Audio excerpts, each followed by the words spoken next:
दोस्तों, ज्यादातर फिल्मों में हीरो के साथ विलेन जरूर होता है, या यूं कहें कि जिस प्रकार गुलाब के फूल की सुंदरता बढ़ाने में उसमें उगे कांटे का भी मेन रोल होता है, ठीक उसी तरह ही एक फिल्म को सफल बनाने के लिए भी हीरो के रोल के साथ साथ विलेन का रोल भी महत्वपूर्ण होता है।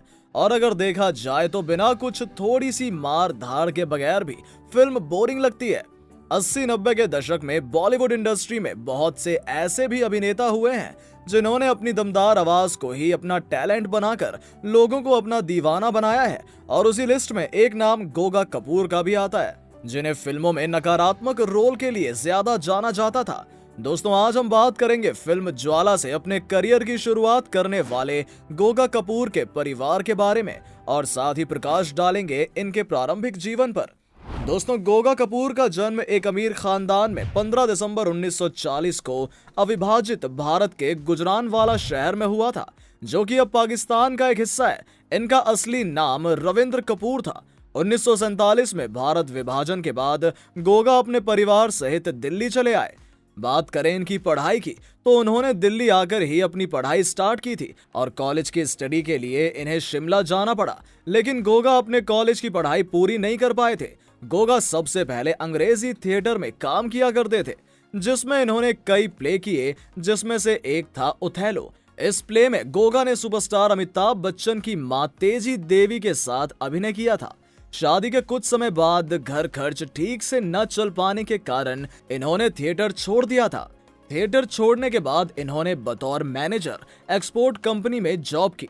इसके बाद ये बॉम्बे आ गए और बॉम्बे आने के बाद गोगा ने फिर से थिएटर ज्वाइन कर लिया।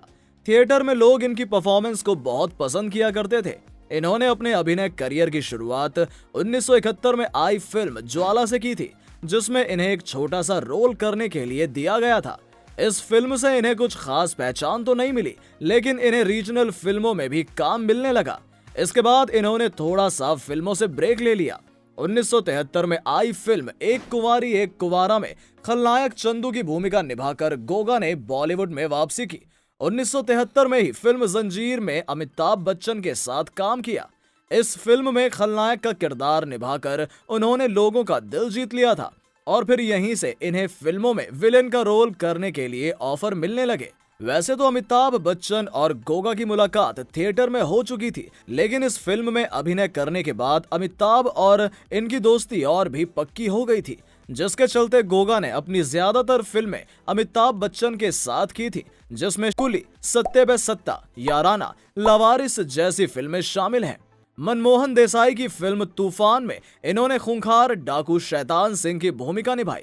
इस फिल्म दर्शकों द्वारा इनके किरदार को बहुत पसंद किया गया था। वहीं शाहरुख खान की एक फिल्म कभी हाँ कभी ना में इन्होंने एंथनी गोम्स के नाम से खलनायक का किरदार निभाया था, लेकिन इस फिल्म में इनके किरदार को एक ऐसे खलनायक के रूप में दिखाया गया था जो ऊपर से कठोर लेकिन अंदर से बहुत नरम थे। यानी कि इस फिल्म में इन्होंने कॉमेडी वाले सीन भी किए थे। इस फिल्म में गोगा ने शाहरुख की डुप्लीकेट मार्कशीट बनवाकर उसकी मदद की थी। गोगा ने कई बड़े बड़े स्टार्स के साथ काम किया है और बॉलीवुड को एक से बढ़कर एक 500 से ज्यादा बेहतरीन फिल्में दी हैं, जिसके दम पर इन्होंने बॉलीवुड में अपनी एक अलग पहचान कायम की। इनकी हिट फिल्मों में तूफान, गंगा जमुना सरस्वती, सागर, अग्निपथ, हेरा फेरी, खून पसीना, मुकद्दर का सिकंदर, मैं खिलाड़ी तू अनाड़ी और मर्द जैसी काफी सारी फिल्में शामिल हैं। ज्यादातर फिल्मों में खलनायक का शानदार रोल करने वाले गोगा ने जितना नाम फिल्मी दुनिया में कमाया, उतना ही नाम छोटे पर्दे पर भी कमाया। बी.आर. चोपड़ा द्वारा निर्मित टीवी सीरियल महाभारत में गोगा ने कंस की भूमिका अदा की, लोगों को अपने किरदार से हैरान कर दिया। इसके साथ ही बुनियाद, जी हॉरर शो, जय वीर हनुमान, शिव पुराण, शक्तिमान, चंद्रमुखी और जय गणेश जैसे धारावाहिकों के लिए भी इन्हें जाना जाता था। गोगा कपूर सिने आर्टिस्ट एसोसिएशन कमेटी के मेंबर भी थे। इनकी लास्ट फिल्म दरवाजा बंद रखो थी, जो कि 2006 में रिलीज हुई थी। आइए अब बात करते हैं गोगा कपूर की फैमिली की और जानते हैं कौन कौन है इनकी फैमिली में। इनके पिता का नाम था जगत राम कपूर, जो कि टेक्सटाइल इंजीनियर थे। ये इंग्लैंड के पढ़े लिखे थे। इनकी माँ का नाम कौशल्या कपूर था। इनके माता पिता की तस्वीरें उपलब्ध नहीं हैं। गोगा एक अमीर खानदान से ताल्लुक रखते थे, लेकिन भारत का बंटवारा होने के बाद और लोगों की तरह ही उनको भी अपनी सारी संपत्ति पाकिस्तान में ही छोड़कर आना पड़ा और ये दिल्ली में आकर रहने लगे। बताया जाता है कि उस विभाजन के दौरान ही इनके पिता अपने परिवार से बिछड़ गए थे, लेकिन इनकी मां को पूरा विश्वास था कि उनके हस्बैंड इनको जरूर मिलेंगे। और बताया जाता है कि एक दिन कॉफी शॉप में अचानक इनकी आपस में मुलाकात हो गई। इनका एक बड़ा भाई और बड़ी बहन थी। इनकी शादी शांता कपूर से हुई थी। इनकी 3 बेटियां हैं, शाली कपूर आनंद, सोनू कपूर और पायल गोगा कपूर। गोगा कपूर की पुत्री पायल गोगा कपूर का जन्म मुंबई में हुआ था।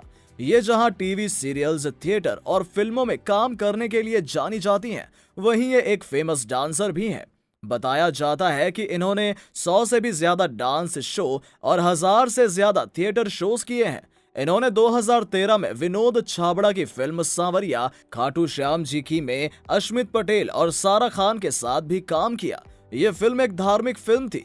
गोगा कपूर जी भले ही फिल्मों में विलेन का रोल करते थे, लेकिन असल जिंदगी में एक अच्छे और सच्चे इंसान थे। ये हमेशा इस बात को फॉलो करते थे कि किस्मत से ज्यादा और वक्त से पहले इंसान को कुछ नहीं मिलता। हमें अच्छे कर्म करने चाहिए और भगवान पर अटूट विश्वास रखना चाहिए। गोगा कपूर जी लगभग 2 सालों से बीमार चल रहे थे, जिसके चलते 3 मार्च 2011 को मुंबई में ही इनका निधन हो गया और बॉलीवुड इंडस्ट्री ने अपना एक चमचमाता सितारा खो दिया। आज भले ही वो हमारे बीच नहीं है, पर उनकी कला और अभिनय कौशल उन्हें दर्शकों के दिलों में हमेशा जीवित रखेंगे।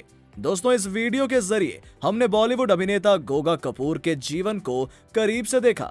दर्शकों, हमें आशा है उनके बारे में बताई गई जानकारियां आपको अच्छी लगी होंगी और साथ ही साथ ये भी बताएं कि आने वाले वीडियोस में आप किस सेलिब्रिटी का बायोग्राफी वीडियो देखना पसंद करेंगे। वीडियो को पूरा देखने के लिए आपका शुक्रिया। जाते जाते कमेंट सेक्शन में अपना फीडबैक देना ना भूलें। धन्यवाद।